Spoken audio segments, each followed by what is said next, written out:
y a tellement d'endroits et de choses à explorer dans l'univers. Des exoplanètes aux galaxies lointaines qui pourraient abriter une vie intelligente, en passant par les trous noirs massifs et les étoiles brillantes. Cependant, l'exploration spatiale pose un problème, la distance. Tout ce que vous voulez faire dans l'espace lointain est loin. Par exemple, Elon Musk veut installer des humains sur Mars de façon permanente, tandis que la NASA veut y envoyer des astronautes. Cependant, tout voyageur se rendant sur Mars doit endurer un voyage éreintant dans l'espace hostile qui ne dure pas moins de 5 mois. Même avec la fusée la plus puissante de l'histoire. Si seulement nous pouvions trouver un moyen plus rapide de voyager dans l'espace.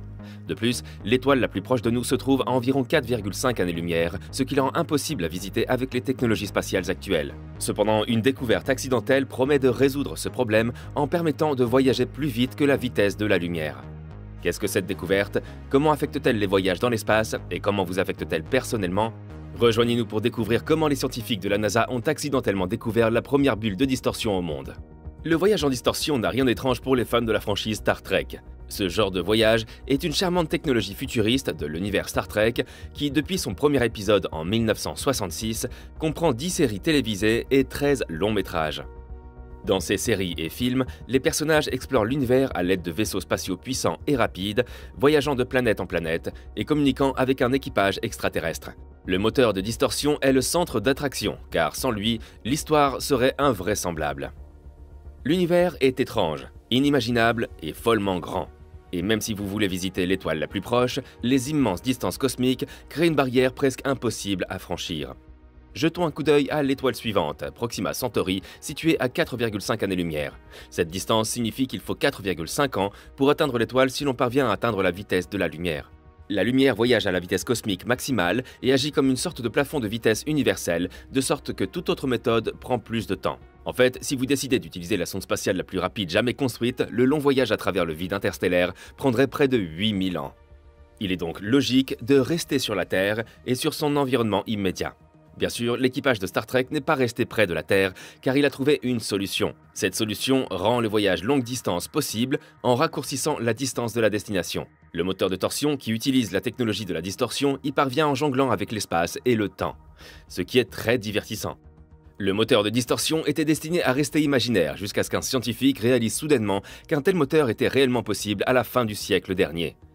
Le physicien s'appelait Miguel Alcubierre, et sa théorie a bouleversé la communauté scientifique mondiale.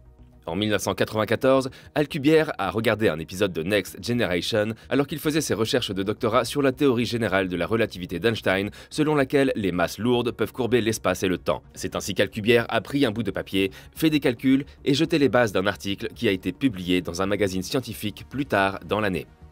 Dans son article, Alcubierre décrit comment il est possible de comprimer l'espace et le temps devant un vaisseau spatial et de l'étirer derrière le vaisseau, de sorte qu'il faut parcourir une distance beaucoup plus courte pour atteindre la destination souhaitée, en sécurité, dans ce qu'il appelle une bulle de torsion.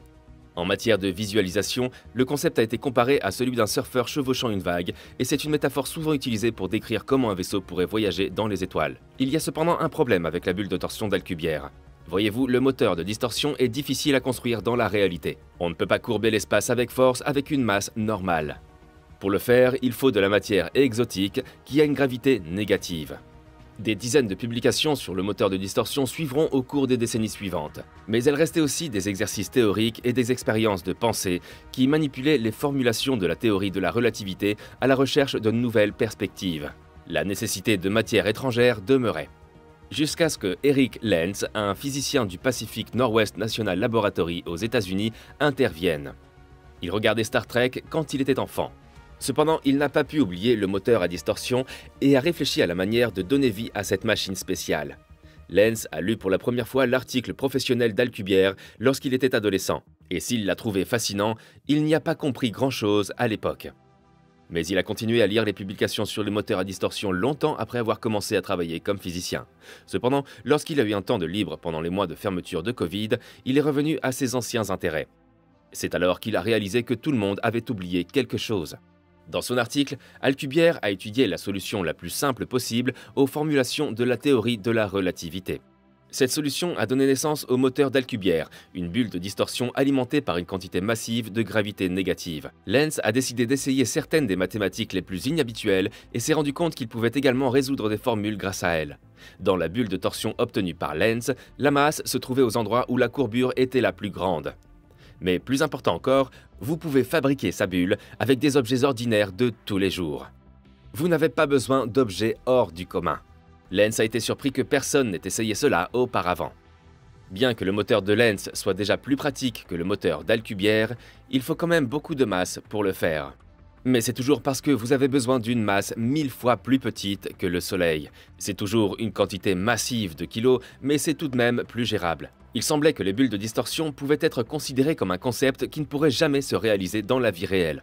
Cependant, une découverte tout à fait fortuite ravive l'intérêt pour les bulles de distorsion et pourrait s'avérer être une percée. Un projet de recherche financé par la Defense Advanced Research Project Agency, DARPA, au Johnson Space Center de la NASA, pourrait avoir accidentellement découvert comment construire un moteur à distorsion. Harold Sonny White, chercheur de la NASA au laboratoire Eagle Works de Houston au Texas, a publié en juillet un article de recherche avec son équipe sur la structure possible de la densité d'énergie présente dans une cavité de Casimir. Selon le rapport, l'équipe d'EagleWorks a découvert un système à l'échelle micro-nano qui prédit une distribution de densité d'énergie négative qui correspond étroitement aux exigences de la métrique d'Alcubierre. En d'autres termes, White et ses collègues ont accidentellement créé une expérience microscopique alors qu'ils étudiaient la façon dont l'énergie se distribue autour des longueurs d'onde. Une théorie développée par le physicien néerlandais Hendrik Casimir.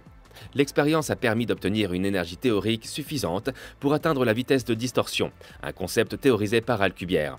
Dans une interview, M. White a expliqué que l'analyse numérique détaillée des cavités de Casimir personnalisées de l'équipe a permis d'identifier une nanomicrostructure réelle et manufacturable qui devrait générer une densité d'énergie négative dans le vide, de sorte qu'une véritable bulle de distorsion à l'échelle nanométrique se manifesterait et non un analogue. Néanmoins, la vraie chose, c'est-à-dire une structure de bulle de distorsion, se manifestera dans ces conditions spécifiques. White était au courant de la solution mathématiquement valide proposée par Alcubierre pour le moteur de distorsion, capable de traverser le cosmos à une vitesse supérieure à celle de la lumière, sans violer les lois de la physique actuellement acceptées. Il savait également que cette solution avait été tournée en dérision pour son utilisation de matériaux théoriques et de quantités massives d'énergie qui semblaient virtuellement impossibles à mettre en œuvre de manière pratique. Cependant, White, un spécialiste des moteurs de distorsion, employé de la NASA et fondateur du très respecté laboratoire EagleWorks, a retravaillé la métrique originale d'Alcubierre et l'a transposée sous forme canonique. Cette modification de la conception a permis de réduire considérablement les besoins en matériaux exotiques et en énergie du concept original. Ce nouveau concept a donné aux chercheurs et aux fans de science-fiction une lueur d'espoir qu'un moteur de distorsion réel puisse un jour devenir une réalité. Il a également permis de renommer de manière informelle le concept théorique initial, qui est désormais plus communément appelé moteur de distorsion Alcubierre-White. Lorsque M. White a commencé ses dernières recherches, financées par le DARPA, sur les cavités de Casimir personnalisées, une structure unique à microéchelle avec toutes sortes d'applications prometteuses, il ne s'attendait certainement pas à tomber sur cette découverte potentiellement historique, en particulier une découverte soutenant un concept théorique sur lequel il s'est souvent exprimé ouvertement. Les cavités de Casimir et les alléchantes forces à l'échelle quantique ne sont en aucun cas liées à la théorie ou à la mécanique des moteurs de distorsion. Ou du moins, elles ne l'ont jamais été auparavant. Mais selon M. White, il s'agit d'un travail qui le passionne, lui et son équipe du LSI, et qui, selon le DARPA, peut avoir de nombreuses applications. Ainsi, que ce soit par pure coïncidence ou par une sorte de destin personnel, il semble que l'un des rares ingénieurs de la planète qui savait immédiatement ce qu'il regardait lorsqu'il menait ses recherches sur la cavité de Casimir était exactement au bon endroit, au bon moment, pour remarquer une similitude frappante entre son projet passionnel de moteur à distorsion et ses recherches actuelles, une observation qui aurait pu passer inaperçue autrement. Lorsque M. White et son équipe ont publié leurs résultats, ils sont devenus le premier article de la littérature scientifique à proposer une nanostructure réalisable censée produire une véritable bulle de distorsion. Cette découverte fortuite confirme non seulement la structure toroïdale prédite et les aspects d'énergie négative d'une bulle de distorsion, mais a également permis à M. White et à d'autres chercheurs de trouver des pistes potentielles pour concevoir et, un jour, construire un vaisseau spatial à capacité de distorsion dans le monde réel.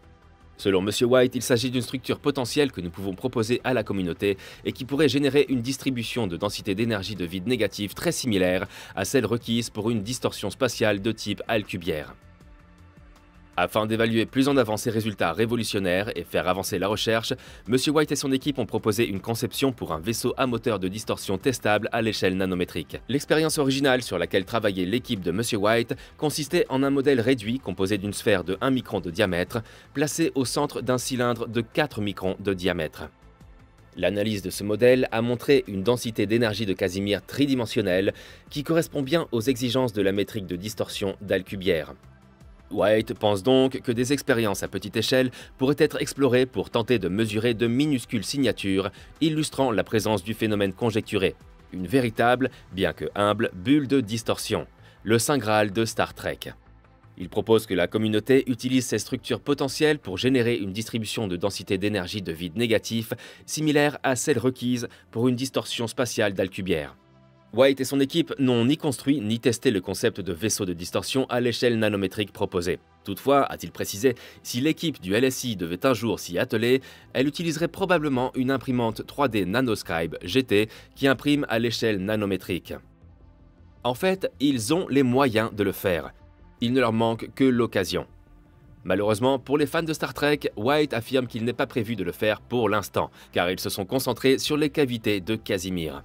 Cependant, même si White et son équipe ne peuvent actuellement pas construire le vaisseau de distorsion à l'échelle nanométrique proposé, ils ont esquissé une deuxième expérience testable qui consiste à enchaîner un certain nombre de ces bulles de distorsion créées par Casimir dans une configuration en chaîne. Cette conception permettait aux chercheurs de mieux comprendre la physique de la structure de la bulle de distorsion déjà créée et comment un vaisseau pourrait un jour traverser l'espace réel à l'intérieur d'une bulle de distorsion. Ne soyez pas surpris par la réticence de White à se lancer dans la construction de modèles de moteurs de distorsion à l'échelle nanométrique. La DARPA paye le laboratoire LSI Eagleworks pour explorer les cavités de Casimir et non la découverte accidentelle d'une bulle de distorsion, quelles que soient ses implications potentiellement stupéfiantes ou l'excitation qui l'entoure. Cependant, White pense que ce n'est qu'une question de temps avant que son mini-vaisseau soit conçu et testé, que ce soit par lui ou par un autre chercheur. M. White a précisé que cela ne signifiait pas que nous étions sur le point de construire un moteur de distorsion entièrement opérationnel, car il reste encore beaucoup de travail scientifique à accomplir. Cependant, il y a au moins une lueur d'espoir pour que l'humanité puisse un jour parcourir le cosmos dans une bulle de distorsion inspirée par Star Trek. Dites-nous ce que vous pensez du moteur de distorsion dans la section des commentaires ci-dessous.